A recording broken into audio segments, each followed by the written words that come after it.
Kaviraj Shri Brahmanand Swami. Brahmanand Swami was born in the village of Khan near Mount Abu in Rajasthan, on the auspicious day of Vasant Panchami of Vikram Samvat year 1828.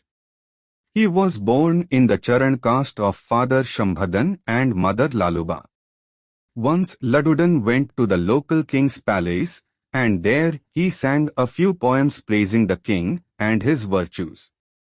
Seeing the poetic genius of the young Ladudan, the king asked Shambhudan Gadvi to allow Ladudan to be taught Pingal, science of constructing poetry, at the royal expense. Thus Ladudanji learnt Pingal and other scriptures and became an erudite in poetry and other scriptures. Soon Ladudanji was a well-known poet in the royal courts of Dhangadhara, Jamnagar and Bhavnagar. The Maharaja of Bhavnagar, Vajasingha, once invited Ladudanji to his palace. There he sang poems and song in praise of the Maharaja.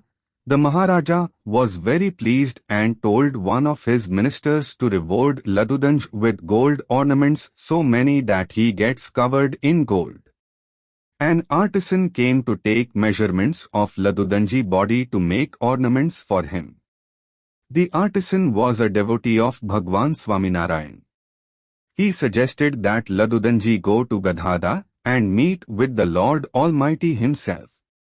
Ladudanji agreed, but he went with certain conditions in mind, the fulfillment of which would convince him that Bhagwan Swaminarayan is the Supreme Godhead. One of his mental conditions was that Bhagwan Swaminarayan be reading a scripture in an assembly kept in a black cloth. Generally scriptures are placed on a red cloth. One other condition was that Bhagwan Swaminarayan be wearing a garland of roses in summer. It was scorching heat and roses were not found in that part of Gujarat. Other condition being that Bhagwan Swaminarayan call him by his name even though they had not met previously, etc. As he entered the court of Dada Khachar in Gadhada, Shriji Maharaj greeted him with his name, and his other conditions were also fulfilled, and he was convinced that Bhagwan Swaminarayan was the Almighty and sang the song Ajni Ghadi Re Dhanya Ajni Ghadi. He stayed with Shriji Maharaj after that. Ladudanji lived a royal and majestic lifestyle. He always adorned jewelry befitting kings. Bhagwan Swaminarayan wanted to change Ladudanji's attitude towards materialistic goods, and for the great poet that he was once, Shriji Maharaj sent him to convince Laduba and Jivuba to renounce austerity and get married with his colorful poetry. He thought that the task was easy, and so he went to Jivuba and Laduba and started telling them the beauty of the human body and pleasures of the material world. From behind a cloth curtain the sisters listened him talk, and when he was done, they told him, Ladudanji, if you are done we would like to talk. A soul gets all kinds of bodies, from being an animal to plant or bugs or birds, but this human form of body is precious, should be used to attain salvation and not be wasted on decorating it, as beauty lasts for a short time in life. These words among others transformed Ladudanji. He went back, bowed to Shriji Maharaj, thanked him of freeing him of his ignorance and asked him to initiate him in his ranks of the sadhus. Shriji Maharaj gave him Diksha and named him Sri Rangadas. One day early in the morning, Sri Rangadas was composing and singing kirtans for Shriji Maharaj. Shriji Maharaj heard this, sat in front of him, and gladly listened to the kirtan and said that Sri Rangadas was enjoying the bliss of Brahman and called him Brahmanand. He was called Brahmanand Swami from then on.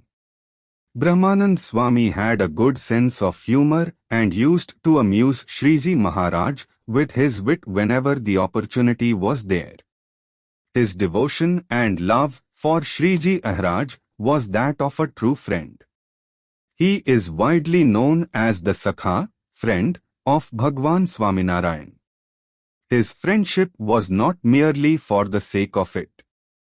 His friendship with Maharaj had put Bhagwan's qualities within him. One such incident was that he by mere touch made a horse free of sensual desires. Shriji Maharaj himself knew that Brahmanand Swami had the power to bring him back to the earth if he left for Akshardham in the presence of Brahmanand Swami, and so as we know ordered Brahmanand Swami to go to Jungad prior to leaving for Akshardham. Brahmanand Swami was an excellent poet, has composed many kirtans for Bhagwan Swaminarayan and compiled in a book called Brahmanand Kavya. Shriji Maharaj has also said that if one daily recites 100 of Brahmanand Swami kirtans ardently, he would give darshan to such a devotee. Brahmanand Swami was also responsible for the construction of the temples in Vadtal, Junagadh and Muli. He has also written scriptures in Hindi and Gujarati.